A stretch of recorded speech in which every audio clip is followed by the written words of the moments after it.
আর এই ঘটনায় সিবিআই তদন্তের দাবি করেছেন বিরোধী দলনেতা শুভেন্দু অধিকারী। তৃণমূলের গুন্ডারা কালো পোশাক পরে তাণ্ডব চালায়, এমনটাই বিস্ফোরক অভিযোগ তুলেছেন তিনি। ঠিক কি বলেছেন তিনি আপনাদের শোনাবো। হলদার জাহাঙ্গীরের গুন্ডারা পুলিশের সাহায্য নিয়ে ভাইপোর পিএর ইনস্ট্রাকশনে, মানে ভাইপোকে ইনস্ট্রাকশন দিতে হয় না, ওর পিএ ইনস্ট্রাকশন দিলে সেই ইনস্ট্রাকশনে পুলিশ, সিভিল সব অ্যাডমিনিস্ট্রেশন ফাংশন করে।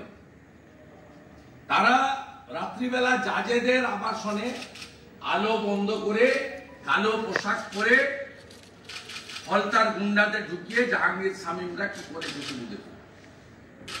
কোন রাজ্যে বসবাস করছি আমরা? কোন দেশে বসবাস করছি?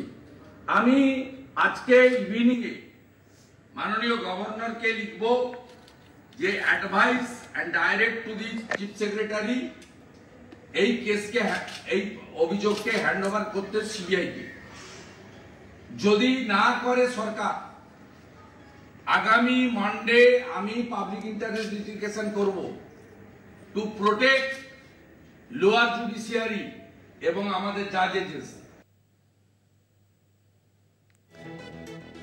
পুলিশ এবং দুষ্কৃতীদের ষড়যন্ত্রের হামলার আশঙ্কায় নিরাপত্তাহীনতায় ভুগছেন বিচারকরা, এবং তারা যেমনটা অভিযোগ করেছেন যে তাদের আবাসনে ঢুকে হামলা চালানো হয়।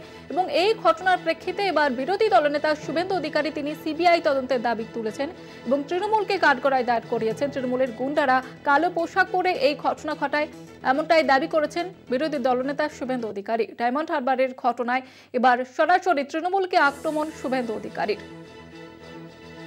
তিনি যেমনটা বলেছেন যে তৃণমূলের গুন্ডারা কালো পোশাক পরে তাণ্ডব চালায়। বিচারকদের আবাসনে ঢুকে তাণ্ডবের অভিযোগ যে উঠেছিল ডায়মন্ড হারবারে, এবার সেই ঘটনায় সিবিআই তদন্তের দাবি জানিয়েছেন বিরোধী দলনেতা শুভেন্দু অধিকারী। ডায়মন্ড হারবারে ঘটনায় সিবিআই তদন্তের দাবি শুভেন্দুর এবং সরাসরি তৃণমূলকে আক্রমণ শুভেন্দু অধিকারীর। বিচারকদের আবাসনে আলো নিভিয়ে তাণ্ডব চালায় তৃণমূলের গুন্ডারা, এমনটাই দাবি করেছেন তিনি।